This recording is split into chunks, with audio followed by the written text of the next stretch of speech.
Tere! Meil on käimas uue saatesarja salvestuspäevad. Tere Kuno! Räägi meile, mis saadet sa parasjagu tegemas oled? See on selline põnev saade nagu saade rahast. Selle saate eesmärk on kummutada valed arusaamad ja samas julgustada inimesi rohkem tegema. Ja julgustama tegelikult õiges järjekorras tegema, sest et nagu ma ütlesin, raha tagaajamine ei ole kindlasti eesmärk, vaid me peame ennem vaatama, kuidas meie füüsiline, vaimne tervis, kõik need on, ja siis peame keskenduma sellele, mis meile meeldib, mida me teha saame rahamaailmas. Me alustame sellise sissejuhatava teemaga, et kust kohast raha üldse tuleb. Kas raha on kurja juur või raha armastus on kurja juur.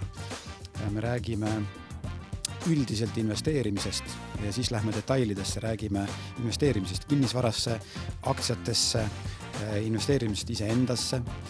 Meil tuleb üks väga huvitav saade, kus on abielupaar, kes räägib rahast ja perest. Me räägime rahast koguduses, et proovime kõik need tähtsad valdkonnad ära läbi käia. Me proovime teha seda sellises mõnusas vormis. Meil on alati igas saates erinev saatekülaline. Väga ägedad vestlused on olnud, nii et ma usun, et siit on hästi palju kaasa võtta.